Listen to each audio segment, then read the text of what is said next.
Hi and welcome back to the channel. It's week 5 of Goofy training and we're going to do a marathon of a hike.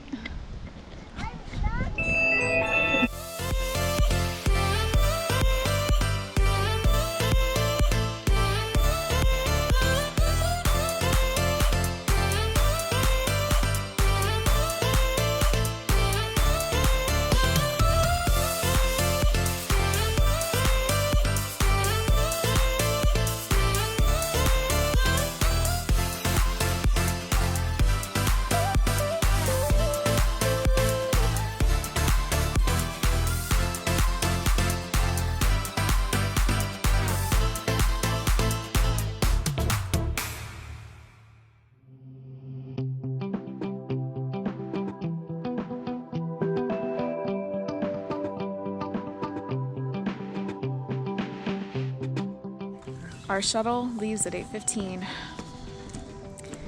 I'm a little nervous.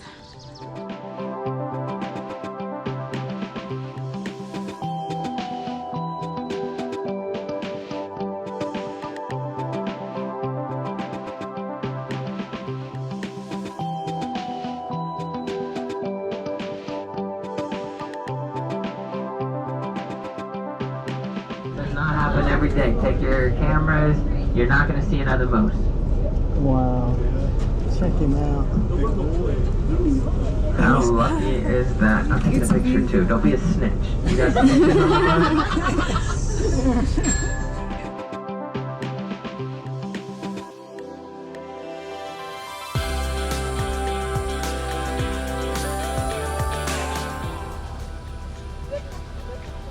This is where you register if you're backpacking. And I'm guessing we go this way. Our driver up here was super funny, so that helped ease my nerves a little bit, but now we are officially hitting the trail. We planned for plenty of time, so hopefully the fact that we don't have to go super far each day will be helpful. But if ever I were to embrace a wilderness runner, it's right now.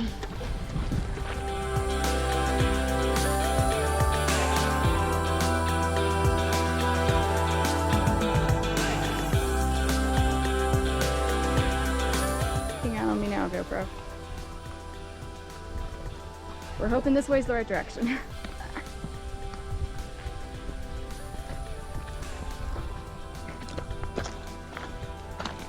This is Crater Lake. Back there is where the trail splits. We'll be coming from that other direction when we're done. Oh, there's people swimming in it. Oh, not swimming, just relaxing.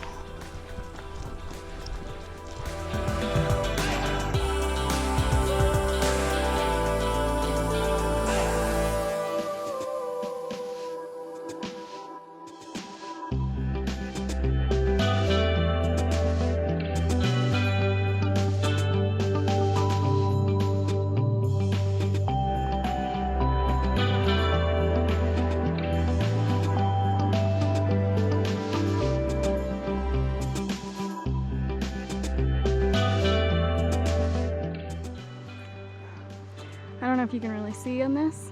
I'll know when I'm editing. There's a waterfall up there. Very pretty.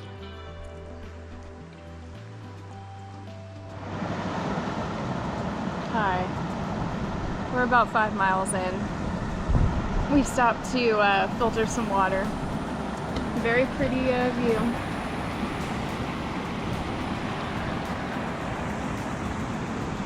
Clouds are starting to look a little questionable. But this is hard. I tell you what, my hair is awesome.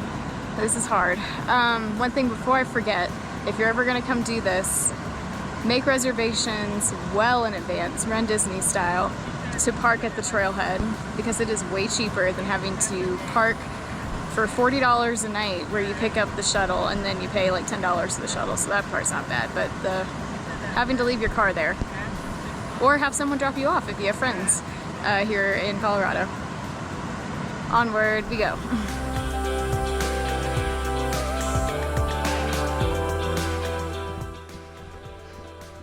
We found a camp spot. Yay. We made it to our first stop. Yay.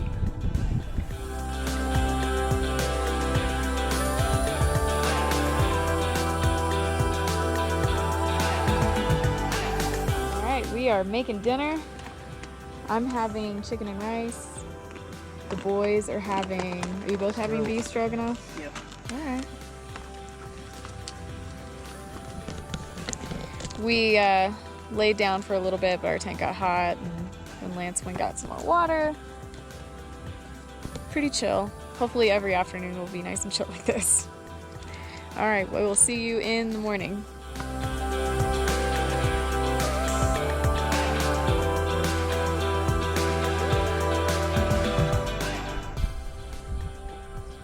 Having breakfast, and we have a little breakfast friend.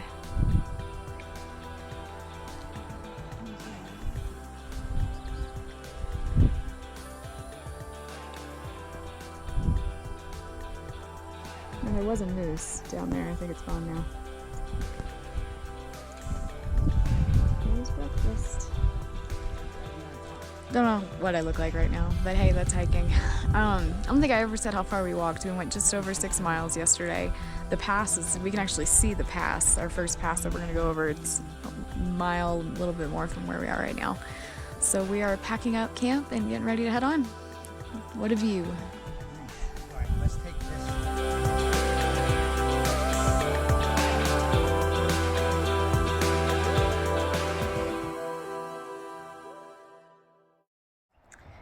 So this is what a DNF feels like. Obviously, I'm not on a trail anymore. I am doing a little rage walking. We made it up to the first pass, but I knew going up I wouldn't be able to complete the loop. Not in any sort of timely manner. So my husband, being the wonderful husband that he is, would not let me hike back out by myself and let them, you know, him and my stepson continue on. So we all came back, and I feel like a failure. I cried enough about it already. Hopefully I won't cry on here. But just gonna try to hold on to what I did accomplish, which was 6 miles the first day and 8 miles the second day. Lots of pretty scenery and animals.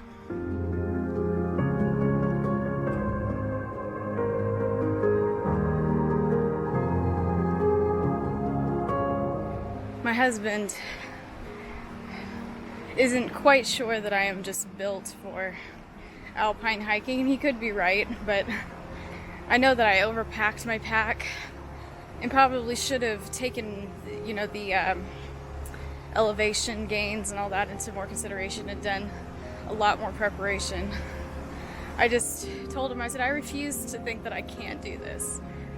So maybe sometime in the future I can convince him to bring me back and I can give it one more try. Maybe when we're not on such a time clock, we can allot a little bit more time. But this isn't the video I wanted to post. I wanted to show all kinds of scenery, all kinds of wildlife, all the passes. So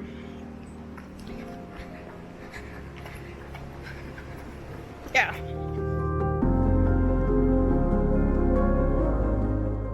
There was a flash flood warning yesterday evening, so the original direction of that bike path was closed still this morning, so I took a left out of the campground where the trail continues this way. Something a little bit different. So with all that being said, we still have 4 more days here in Glenwood Springs, and I told my husband, I said, since I'm the one that screwed up this part of the trip, I agree, short of anything illegal, anything that my stepson wants to do with the rest of his time here. So if we do anything cool, I'll share it on here.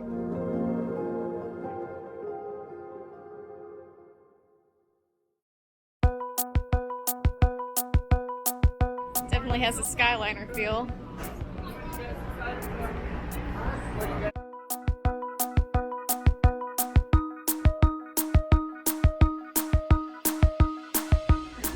Our first step in redeeming this trip is Can't be redeemed. we're gonna try out this theme park that's on the side of a mountain.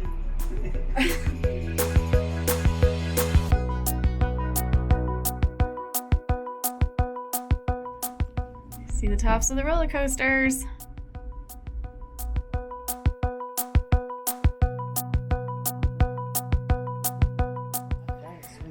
So they have 3 different types of tickets you can buy. We got the one that comes with the rides, the caves, and the gondola. So now we're gonna go do the caves first.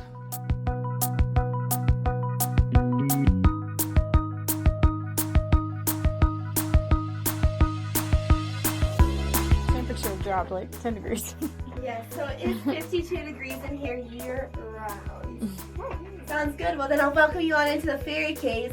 I will let you know why specifically it's called that a little bit later.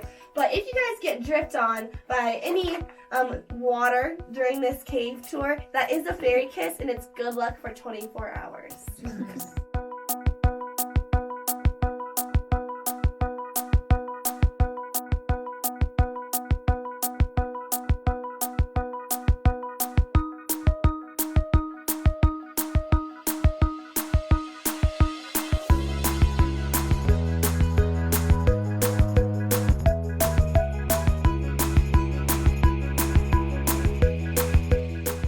So our cave tour guide had a very Jungle Cruise vibe tour with the honey jokes. So there's this new roller coaster that we're gonna check out. It does have a straight down drop, which I'm not a huge fan of, but we'll see how this goes. Now Amy's in the back. She looks so tiny. Oh boy. You couldn't pay me to go on this thing. There's no way. Oh Lord.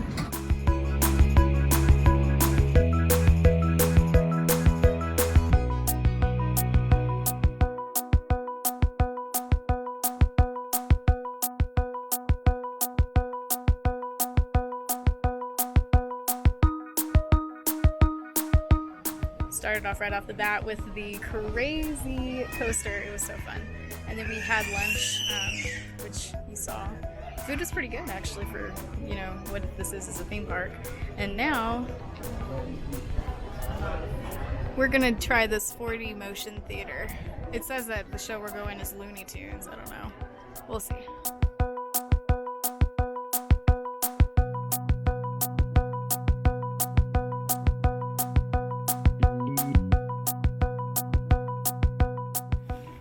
Alright, the 4D show was a little lame. Alpine coaster was super fun. Now we're possibly going to try check out this other roller coaster called the Cliffhanger.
Good morning. So theme park yesterday, super fun. Totally, I think it's worth it. The only ride that I wanted to try to brave and ride and I didn't was the giant swing. But the line got kind of long for that one. And the boys were ready to go. But today we are back in Aspen because my stepson just really wants to go to a coffee cafe and get some good coffee. But we might try to do the gondolas that are here and just see if there's anything else interesting to do in Aspen. So, and then later today we might go kayaking in the Colorado. And I'm a little nervous because I don't really do rapids. I like kayaking in a lake where it's nice and smooth, but I'm gonna try to be brave.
Alright, we're heading back down.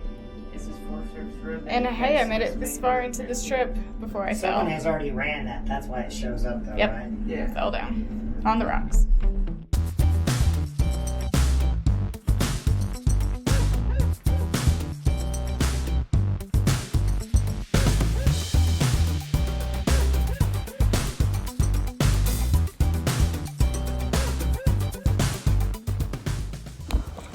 Yeah.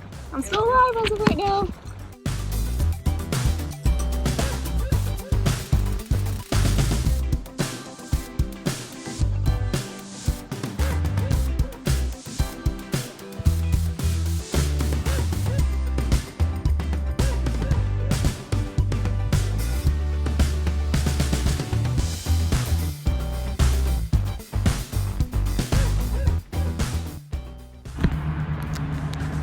We found the hot springs.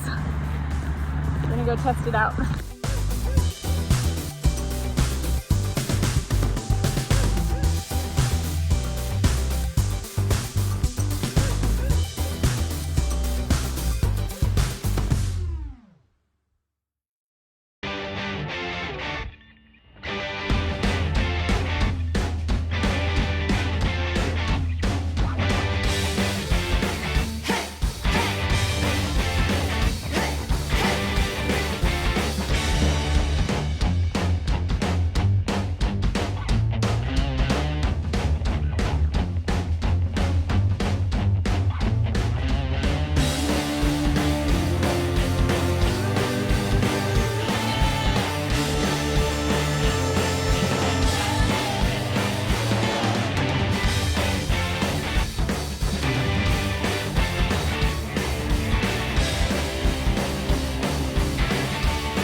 One end of the trail.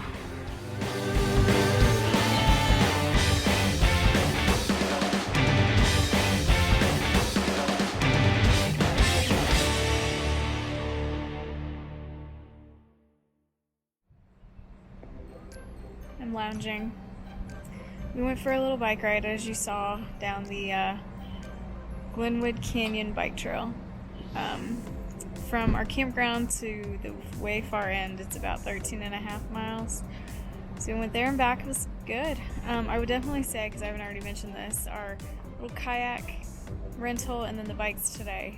They rent them right here at the campground. It's Defiance Rafting and then Sunlight Bike Rentals, but I think they like work together or the same people or something. But would recommend. They're super nice.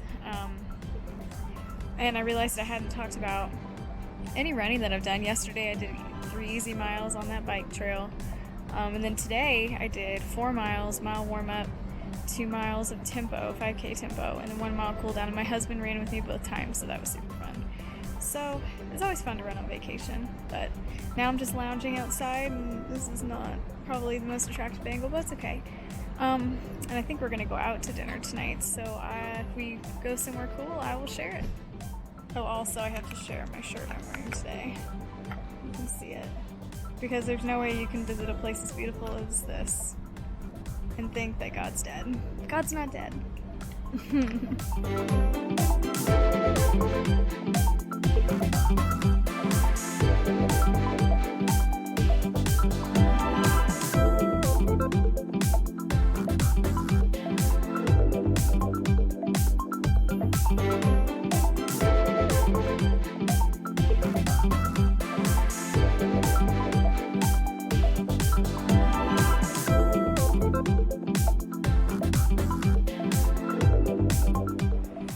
I hope I'm in the shot because the sun is shining right on my face and I can't see anything. So we are back in Kansas. We're on our way home. We actually ended up leaving a day early because it was rainy and the weather was starting to get a little bad, and that interstate closes when the weather gets bad. So we were kind of done anyway. But so we're back in Kansas and I am closing out this kind of long video. It's funny because the little lesson from Meb's book that I forgot to talk about last week was under promise and over deliver. And when everything went down on our hike, that's what I kept thinking about, was how many people I told how cool this 26-mile hike was going to be, and now I get to go home and be like, oh, just kidding, I failed. And I know, and I appreciate all the messages that I got on Instagram, Facebook, all of that. That it's not a failure, it's just, it happens, and I know what to do to be prepared next time to do something like that, if I ever, get the opportunity to do it again. So that was last week. Really what he was talking about was that he really never would share goals for a race with anybody except maybe his coach. And it just kind of helped with the pressure of racing. So that's kind of what he was talking about with under promise and over deliver. So that was last week. But this week was when he ran the 2004 Olympic Marathon and he placed second. And the key lesson was experience isn't everything. Have belief in your abilities and confidence in your preparation. I don't know, I've heard that said a lot about marathon training, is especially when you get to taper, you're like, I'm not running a whole lot, but I gotta run 26 miles soon. Have confidence in what you've done up to that point. And that's how he went into his marathon, is, he was letting all the people that had, done this race in the Olympics before, he's like, I'm gonna let them feel the pressure. I'm just gonna run my race.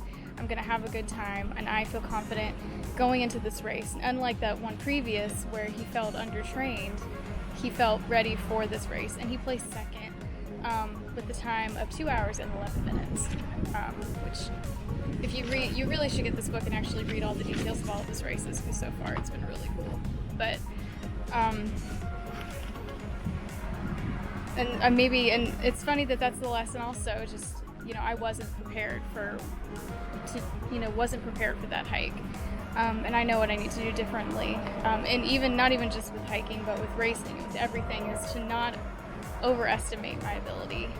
Just because I can do one type of certain run in one place, look at the course. Is it hilly? Is it flat? Are you at elevation? Are you not? I'll have to do that next time. So I hope everyone had a great week 5. I hope that, the other members of my family had fun with what we did with the rest of our time in Colorado. It's such a beautiful place, and I really believe what I said earlier is, it's why I love coming out in nature and, wilderness and doing outside stuff, it just reminds me of how great God is and what a master artist he is. And I will never understand how people can believe that all of this just happened like that by accident, you know. It's hard for me to understand. But so give this video a like, comment. Have you ever been out to Colorado, done any hiking out here at elevation? And I know that I did see one person at our campground that was wearing that Boulder 10K race shirt that I've heard so much about. Be sure to subscribe because I do have some other trips coming up soon, so to some other places. Always remember that you are God's masterpiece, and I'll see you next week.